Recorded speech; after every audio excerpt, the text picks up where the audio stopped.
ओम शांति। ओम शांति। ओम शांति। ओम शांति। तो कल की जो अव्यक्त मुरली थी 1 मार्च 1984 की, उसमें सभी को एक का महत्व की हमने बात करी थी ना। तो उसके अंदर यही था कि एक का हिसाब रखो, एक का महत्व रखो तो महान बन जाएंगे। और आप सभी को होमवर्क दिया था, सभी को होमवर्क मिला था कि 31 मंत्र लिखने हैं जो एक से शुरू होते हैं माना, जिसमें एक का महत्व आता है। तो ऐसे किसी का चिंतन है ये, तो उन्होंने बताया एक बाप दूसरा ना कोई, एक बल एक भरोसा, एक के साथ सर्व संबंध, एक हो जाओ निर्विकारी बन जाओ, एक बाप की याद सर्व दुखों का नाश, एक सच्चा सहारा परम पिता परमात्मा, एक को याद करो विकर्म विनाश होंगे, एक रहो एक बनो, एक सच्चा साथी शिव बाबा, एक संकल्प एक लक्ष्य, एक दृष्टि, एक प्रभु परिवार, एक नियम निर्मल जीवन, एक लक्ष्य श्रेष्ठ कर्म, एक ज्ञान आत्मिक पहचान, एक प्रेम अव्यभिचारी, एक स्थिति अचल अडोल, एक ही सेवा विश्व परिवर्तन, एक ही चिंतन सदा शुभ चिंतन, एक ही मार्ग आत्म कल्याण का मार्ग, एक सच्चाई, कौन सी सच्चाई? शिव बाबा की शिक्षा, एक ही पुरुषार्थ संपूर्णता की ओर जाना, एक ही निश्चय विजय निश्चित, एक ही आदेश है सदा सुखदाई बनो, एक ही मार्गदर्शक है शिव बाबा, एक संतोष आत्मिक स्थिति में स्थित होना, एक परोपकार विश्व का कल्याण, एक दिव्यता पवित्रता का आधार, एक संकल्प नई दुनिया का निर्माण, एक शक्ति परमपिता से प्राप्त, एक राजयोग मुक्ति जीवन मुक्ति का साधन, एक परिवर्तन विश्व परिवर्तन का आधार, एक शुभ भावना सर्व के लिए कल्याणकारी, एक ध्येय सत्य शांति और पवित्रता। तो ये 21 एक बताए हैं, जिससे आगे फायदे भी क्या होने वाले हैं और जिस एक में क्या समाया हुआ है वो यहाँ पे लिखा हुआ है, तो आपको ग्रुप में भेज दिया जाएगा। तो कल सेवा के कारण क्लास भी देरी से अपलोड हुई है। और आज की जो मुरली है, आज की हमारी भट्टी का दिन है 15, 51 दिन की साधना का दिन है 15, 1-5-5-1। अव्यक्त मुरली है 3-3-84 की, और मुरली जो है वो डबल विदेशी बच्चों से बाबा रू रिहान कर रहे हैं। तो इस मुरली के बीच में लास्ट में कहीं आकर के बाबा ने ये बात बताई है कि सभी ने ब्रह्मा बाबा की एक चीज को देखा कि जो वाक्य आता है कि बाबा बच्चों को सजा कैसे देते थे। हॉस्टल थी ना हमारी यज्ञ के अंदर, तो उसके अंदर अगर कोई बच्चा कभी झूठ बोलता था या कुछ कुछ करता था तो उसको सजा मिलती थी। बाबा ने कहा लौकिक दुनिया में तो क्या सजा होती, और शास्त्रों में जैसे बताई हुई है रस्सी से बांध देती थी, कृष्ण की माँ को दिखाया है रस्सी से बांध दिया। और लौकिक में भी क्या होता है कि बच्चे अगर चंचलता करते हैं तो उनका खाना बंद कर देते हैं, उनको बांध देते हैं, कहीं पर बंद कर देते हैं। लेकिन उसको एकांत में बिठाने की ज्यादा घंटे सजा देते थे ब्रह्मा बाबा। कितने घंटे? 4-5 घंटा बैठना, तो ये कितनी बड़ी सजा है। किसी बच्चे ने कोई गलती की और उसको कहा 4-5 घंटा जाकर के बाबा के आगे एकांत में बैठ जाओ, आगे से वो कभी वो गलत काम करेगा? नहीं करेगा। तो ऐसी रॉयल सजा ब्रह्मा बाबा देते थे। तो यहाँ भी कोई कर्मेंद्रिय ऐसे वैसे करे, कितनी सुंदर बात है, इसलिए ये बात को पहले यहाँ पे उठाया है। आत्मा राजा है, कर्म इंद्रियां सूक्ष्म इंद्रियां ये मन बुद्धि संस्कार ये सभी क्या है? मंत्री महामंत्री, और ये सारी बॉडी क्या है? कर्मचारी है। बाबा ने कहा अगर कोई भी कर्मेंद्रिय ऐसा वैसा कुछ करे तो उसको सजा दो। क्या सजा दो? बाह्य मुखता में आना इस शरीर को पसंद है, इन आंखों को कानों को बाहर का सब देखना सुनना बहुत पसंद आता है। उस समय नींदें भी उड़ जाती है, उस समय टाइम मैनेजमेंट भी हो जाता है, उस समय पता भी नहीं चलता गली के किस कोने में गटर के पास में हम खड़े हैं, कोई बदबू नहीं आती है, कुछ नहीं होता, क्योंकि कर्म इंद्रियां अपना शासन चला रही हैं, उनको बाहर रहना अच्छा लगता है। शिव बाबा ने कहा सजा दो इन कर्मेंद्रियों को, अंतर्मुक्ता की गुफा में बिठा दो, अंतर्मुक्ता की गुफा में बिठा दो, बाह्य मुक्ता में आना ही नहीं है, यही उसको सजा दो। आए फिर अंदर कर दो।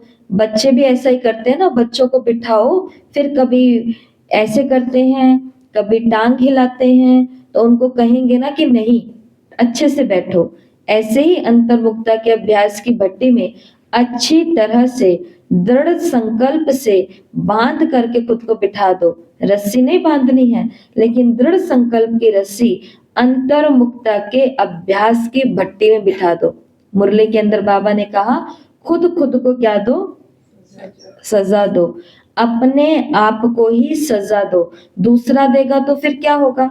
अगर हमारा निमित्त कोई और आत्मा हमें कह दे कि आज आपको पूरा दिन अंतर्मुखी रहना है, बाहर की आपको कोई बात नहीं सोचनी, नहीं सुननी, नहीं देखनी, नहीं कुछ करना, अंतर्मुखी होके रहना है। बाबा ने कहा अगर दूसरा आपको कहे कि आपका ये कर्मचारी ठीक नहीं है, इसे सजा दो, तो क्या करेंगे? थोड़ा तो मन में आएगा ना कि ये क्यों हमें कहता है। लेकिन अपने आप को अगर देंगे तो सदा काल रहेंगे। मैं ये पॉइंट आपको उस समय बता रही थी। दूसरे के कहने से सदा काल नहीं होगा। दूसरे के इशारे को जब तक आपने अपना नहीं बनाया ना, तब तक वो सदा काल नहीं होगा। जब तक एक बच्चे को ये नहीं पता चलता कि ये जो मेरी माँ, मेरा बाप जो बोल रहा है, ये मेरे भले के लिए बोल रहा है, अपने लिए नहीं बोल रहा, तब तक वो बच्चा उस बात पर सदा काल के लिए कोई भी काम नहीं करता। सेम टू सेम बाबा ने कहा, दूसरे में आपका अगर अपनापन नहीं है तो उसका इशारा हम सदा काल के लिए लागू नहीं कर सकते। 1 दिन चलेगा, 2 दिन चलेगा, 10 दिन चलेगा, लेकिन ये नहीं कर सकते। इसकी जगह बाबा ने कहा खुद को क्या दो? फिर क्या सजा देनी है? समझ में आई सजा? कर्मेंद्रियां चंचल तो होती है ना, होती कि नहीं होती? होती है। उसी समय अपने आप को सजा दो कि आज मेरा अंतर्मुखी भट्टी में बैठने का दिन है।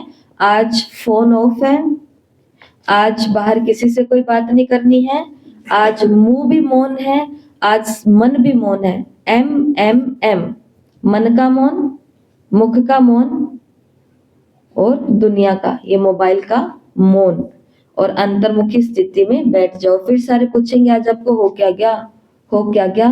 तो उनको बताओ कि आज सजा का दिन चल रहा है। कल मेरी आंख ने किसी की कमी को देखा, मुंह ने वर्णन कर दिया, कान ने और सुनने की भी इच्छा करी, तो आज उनको सजा मिल रही है कि सारा दिन बाबा के कमरे में बैठे रहो 4-5 घंटा। बाबा ने मुरली की शुरुआत में बोला कि बाबा इन्हों को डबल विदेशी क्यों कहते हैं? ये हम सभी के लिए बात है, हम सभी डबल विदेशी हैं।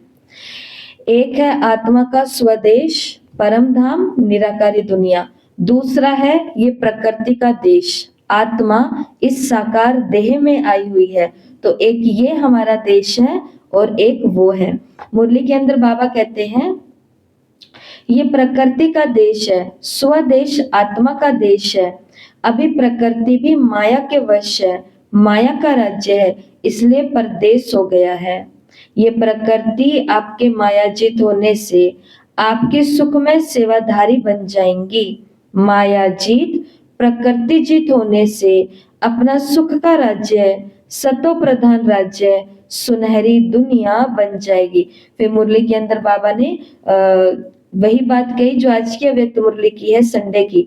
फरिश्ता सो देवता बनने में सिर्फ चोला बदली करने की ही देरी लगेगी। फरिश्ता सो देवता बनने में सिर्फ एक ड्रेस चेंज करनी है, उतनी ही देरी लगेगी। अब मुरली में बाबा ने कहा अगर ड्रेस टाइट है, सारा दिन शरीरों को देखते रहते हैं, सारा दिन शरीर बातें, शरीर खाना, शरीर सुनना, ये कपड़ा हमने इतना टाइट कर लिया है, लास्ट में डंका बजेगा और बाबा कहेगा अपनी अपनी देवता की ड्रेस में चले जाओ, और ये पुरानी ड्रेस से उतारने में टाइम लग रहा है, इतने में टाइम पूरा खत्म हो जाएगा। इसके लिए बाबा ने कहा कपड़ा लूज पहनना है कि टाइट पहनना है। हर एक धर्म के अंदर बहुत सारी विशेषताएं होती है, अपनी अपनी जो उनके यूनिक होती है। भारत के अंदर, पूरी दुनिया के अंदर बहुत सारे धर्म हैं। मुख्य तो बाबा भी 4-5 धर्मों की बात करते हैं जो बड़े बड़े धर्म हैं। उसमें से एक धर्म है इस्लाम धर्म, मुसलमान लोग। तो वो जो भाई बहन होते हैं ना, उन्हों के धर्म के अंदर एक चीज बहुत बहुत बहुत बहुत अच्छी है, जिससे सारे संसार को सीखना चाहिए। वो अच्छी चीज क्या है? वो भाइयों में भी है और उनकी बहनों में भी है, और वो ये है कि जो उनकी ड्रेसिंग सेंस है, जो उनका कपड़ा है पहनने का तरीका, वो कभी भी टाइट कपड़े नहीं पहनते। देखा होगा आपने, मुस्लिम बहनों को भी देखा होगा कि उनके कपड़े बिल्कुल लूज होते हैं। बाजू इतनी है तो वो इतनी लूज बनवाएंगे, कुर्ता इतना है तो इतना लूज बनेगा। और यही चीज आदमियों में, माना भाइयों में भी देखने के लिए आती है कि वो ऐसे टाइट पैंट शर्ट और ये सब चीजें नहीं होती है उनके पास, और कुर्ता पजामा भी फिटिंग वाला नहीं होता है, लूज। वो अपने आप को क्या रखते हैं, कपड़ों में लूज। तो ये शिक्षा ग्रहण करने की है या नहीं है? है या नहीं है? ये शिक्षा ग्रहण करने की है। और यहाँ पर बाबा ने आंतरिक अवस्था की बात करी है कि ज्यादा देह भान में होते हैं तो ये शरीर रूपी कपड़ा टाइट हो जाता है, और फिर आत्मा चाह के भी इसमें से नहीं निकल पाती है, क्योंकि शरीर बार बार इधर लेकर के ध्यान, मन जो है ऊर्जा, वो बार बार शरीर की तरफ आ रही है। और अगर ये पुराना चोला, पुराना शरीर, बाबा ने कहा लूज होगा तो बहुत आसानी से आत्मा निकल जाएगी। ये देखो बाबा ने क्या कहा, देवताई शरीर आप देव आत्माओं का आह्वान कर रहे हैं, दिखाई दे रहे हैं अपने देवताई शरीर, कब धारण करेंगे? पुराने शरीर से कहीं दिल तो नहीं लग गई है? घुटना तो क्रिया है, तो काम लग रहा है तो लग रही है। इस शरीर के अंदर कुछ नहीं है, इस शरीर के अंदर कुछ भी नहीं है, लेकिन फिर भी दिल किससे लगी हुई है? इस शरीर से। सामने वाले के शरीर में भी कुछ नहीं है। कहानी सुनाई हुई है ना आपको मलिनाथ जी की, मलिनाथ जी की कहानी। जैनियों के 24 तीर्थंकरों में से सिर्फ एक स्त्री है जो कि तीर्थंकर बन गए, मतलब भगवान के जैसे। तीर्थंकर का मतलब वो बताते, उनकी कहानी में यही तो आया था ना कि किसी राजकुमार ने उनको पसंद कर लिया और बोल दिया कि इनसे शादी करेंगी, उन्हीं की कहानी है। और फिर बाद में उन्होंने कहा कि 15 दिन के बाद बारात लेके आ जाना, और राजकुमार ने बोला 15 दिन के बाद विद बारात आ जाऊंगा। 15 दिन के अंदर उसने पहले दिन क्या खा लिया, जमाल घोटा होता है जो आपके पेट, वो दूसरी कहानी है, लेकिन ये भी किसी भिक्षुणी की ही कहानी है। इनके तो बहुत सारे राजा आ गए थे, वो कहते मैं करूंगा मैं करूंगा, तो उन्होंने कहा ठीक है 7 दिन तक वो खाना उसमें डालते रहे, पात्र में डाल दी, उसकी मूर्ति बना दी और एक छेद रख दिया। हाँ वही तो, छेद रख दिया। फिर जब वो खोला कि ये है, तो फिर उसमें से क्या आ रही थी, बदबू आ रही थी, बहुत बुरी बदबू। कि जिस सुंदरता पर आप आकर्षित हो, वो सुंदरता तो इस डस्टबिन के अंदर पड़ी हुई है। सारा जितना भी राजा सब सन्यासी बन गया। तो बाबा ने कहा कि इससे दिल तो नहीं लग गई है, पुराना वस्त्र टाइट तो नहीं पहना हुआ है, पुराना शरीर, पुराना चोला पड़ा हुआ है जो समय पर सेकंड में फिर छोड़ नहीं सकते। निर्बंधन अर्थात लूज ड्रेस पहनना, मैं किसी के भी बंधन में नहीं हूं। और आत्मा को वैसे भी क्या पसंद है, स्वतंत्रता पसंद है। बूढ़े हो जाएंगे लेकिन फिर भी क्या करेंगे, आजादी चाहिए। मेरे को जब सोना है तब सोने दो, जब खाना है तब खाने दो, जिसके पास जाना मुझे जाने दो। ये नेचर किसका है, आत्मा का है। लेकिन ये स्वतंत्रता जब गलत रास्ते पर निकलती है तो ये हमारा पूरा राष्ट्र है वो भ्रष्ट बन गया है। बाबा ने मुरली के अंदर बोला, स्व को देखो, विश्व की सेवा से किनारे रखो। अगर आपको लगता है कि विश्व की सेवा करते करते आप और भी ज्यादा देहाभिमान में आ रहे हो, बंधन में आ रहे हो, तो बाबा ने कहा इस विश्व की सेवा को भी किनारे कर दो। पहले किसकी सेवा करो, स्वयं की। मुरली को ध्यान से सुनना, बाबा क्या कह रहे हैं। स्व की स्थिति में, स्व के स्वतंत्र राज्य में स्व से संतुष्ट हो, स्व की राजधानी ठीक चला सकते हो। ये सभी कर्मचारी, मंत्री, महामंत्री आप सबके अधिकार में है। का अधीनता तो नहीं है। मुरली के आगे चलते चलते बाबा के कहने का मतलब यही है कि भाई आपके मंत्री, महामंत्री और कर्मचारी ये सभी आपके ऑर्डर में है। कंट्रोलिंग पावर और रूलिंग पावर के अंदर आपने इन सबको लेके रखा है, या उल्टा हो गया है, राजा ये बन गए हैं और मैं आत्मा गुलाम बन गई हूँ। तो बाबा ने कहा इसको स्वतंत्रता नहीं कहेंगे। इसके लिए पहले विश्व कल्याण को किनारे करो, पहले किसका कल्याण कर लो, स्वयं का। और स्वयं का कल्याण क्या है, अपने इन तीनों को देखना। 5 कर्मेंद्रियां हैं, 5 ज्ञानेंद्रियां हैं और 3 सूक्ष्म इंद्रिया। सूक्ष्म इंद्रियां हैं, तो इनको देखो कि ये कहीं धोखा तो नहीं देते। फिर आगे मुरली के अंदर बाबा ने कहा, जो आज की अव्यक्त मुरली इसमें भी आया है कि बाबा को ये सभा बहुत प्यारी लगती है, फिर भी रोज चेक करना कि आपने अपनी राज्य दरबार रोज लगा करके देखना, अगर कोई भी कर्मचारी थोड़ा भी अलबेला बने तो क्या करेंगे, उसको छोड़ देंगे क्या? नहीं। यहाँ पर फिर बाबा ने बच्चे की बात करी, अगर कोई भी कर्मचारी अलबेलापन करे तो उसको क्या दो? सजा दो। और सजा क्या दो? अंतर्मुक्ता की भट्टी के अंदर उसको बिठा दो। आंखों ने कुछ देखा है तो आंखों को अब सजा मिलनी चाहिए कि आज ये सभी के अंदर केवल आत्मा को देखेंगे, फिर भूल जाएंगे। फिर इनको कहो कि तूने शरीर कैसे देखा, तुझे तो सब में आत्मा को देखना है। ऐसे करके दिया कभी किसी ने अपने आप को ऐसी सजा? कौन दी? सजा नहीं देते हम अपने आप को। वैसे सुधार कर लो तो सजा, प्रैक्टिस तो करते ही है ना। तो बाबा ने आज की मुरली के लास्ट में ये बात बोली है, जो बात बहुत काम की है, खास करके ये 2-3 दिन हमारे लिए तो बहुत ही ज्यादा जरूरी है। सदा याद और सेवा का बैलेंस रखने वाले बाप दादा और सर्व आत्माओं द्वारा ब्लेसिंग लेने वाली आत्माएं हो ना।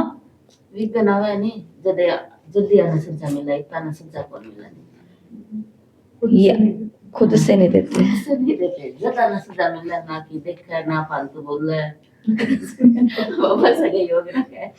देखो ये तो सिर्फ एक इतनी सी बीमारी, मतलब बड़ी तो हम प्रॉब्लम की बात ही नहीं कर रहे।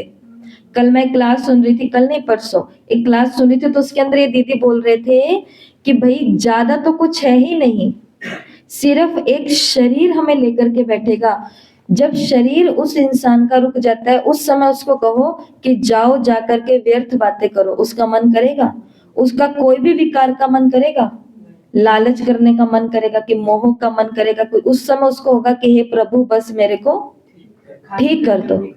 खाने का भी मन नहीं करेगा। अभी अभी निकले हैं बाहर, गैस हो जाए और छाती में दर्द हो जाए, अटैक आने वाला है, एकदम योग जबरदस्त। तो कल एक बहन का फोन आया, कहते कि दीदी उन्होंने ये बात एकदम 100% सत्य कही है, क्योंकि वो उन्होंने ये फील किया। उन्होंने कहा कि दीदी जो ये योग होता है ना, ये योग कौन सा योग? हमारा राजयोग। उन्होंने कहा ये जो योग है ना अपना बाबा वाला, तो कहते ये योग सुख में जितना लगा लो उतना अच्छा है, क्योंकि परिस्थिति आते ही तो वो कहती हैं कि ये सब उड़ जाता है। इतना फिसलना है हमारा बाबा। बाबा ने एक मुरली में बोला, मैं बहुत चिकनी चीज हूँ, बहुत फिसलनी चीज हूँ, मैं बहुत जल्दी से तुम्हारी बुद्धि में से खिसक जाता हूँ।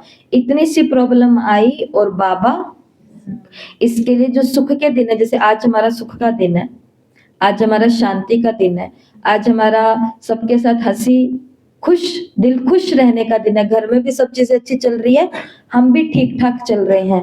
आज के दिन हमें फिर क्या करना है? अपना सेवा और योग की स्थिति का बैलेंस रखना है, तो हमको सबसे क्या मिलेंगी? ब्लेसिंग मिलेगी। बाबा ने कहा आप सभी ने हिम्मत रखी, अनेकों को लाने की उमंग रखा है, तो सभी ने है ना हिम्मत और उमंग। बाबा ने कहा जो बाप को प्रिय होते हैं ना, वो माया को भी प्रिय हो जाते हैं। तो देखा, पिंकी बहन बोल रहे हैं कि हरी माता जी और वो कौन पार्वती बहन थे, पुष्पा बहन और हरी माता जी कहते कि दीदी ये तो ऐसे खड़े हो गए हैं बीच में जैसे टोल नाके वाले खड़े हैं, इसको पार करके जाना ही नहीं है, पहले अंदर जाओ। और वो पर्चा ले नहीं रहे थे, हरी माता जी आंख निकाल के जो अरे परमात्मा से मिल लो, परमात्मा से मिलना चलो। और देखो अधिकार से, और वो इस अधिकार को लोग समझ भी रहे हैं, वो बच्चे, वो युवा, वो लोग, ये प्रेम है, ये प्रभु प्रेम है जो हमारे देहाभिमान को मिटा देता है कि भाई हम ये कर क्या रहे हैं यहाँ पे। इसके लिए बाबा ने ये उमंग देखा, बाबा ने ये प्यार भी देखा और ये हिम्मत भी देखी। लेकिन बाबा ने एक बात भी कही है मुरली के अंत आते आते कि जो भगवान को प्रिय होते हैं ना, माया को भी वो थोड़े प्रिय लग जाते हैं। पहले माया मोया कुछ नहीं आती उनके पास, ये ज्ञान में आके बाबा का बन के जब वो खुद को सुधारने की कोशिश करते हैं तो ये अड़चने बीच में आके खड़ी हो जाती है, जो उसको बार बार बोलते तूने इसको पकड़ा है ना, तो ये हो रहा है, ज्यादा करने लगा है ना, तो ये हो रहा है। सुनते हैं, कितने अच्छे अच्छे थोड़े समय के लिए ही सही, लेकिन माया के तो बन ही गए ना। आप सब तो ऐसे कच्चे नहीं हो ना, माया के तो नहीं बनेंगे हम, क्योंकि हम किसके हैं? बाबा के कोई चक्कर में आने वाले तो नहीं हो ना, ना भाई। किसी के चक्कर में तो नहीं फंसेंगे। वैसे ये बातें तो यूथ को कही जाती है, भाई कोई के चक्कर में मत पड़ना जाना, पहले पढ़ लिख लो, कुछ कर लो अपना। लेकिन अब भगवान हम बड़े बड़े बच्चों को बोलता है कि ये मेरे बच्चे भी कोई के चक्कर में ना फंस जाएं। तो किसी के चक्कर, ये बुढ़े बुढ़े यूथ हो गया तो कर्मेंद्रियां तो जवान ही होती हैं, बूढ़ी कभी नहीं होती हैं।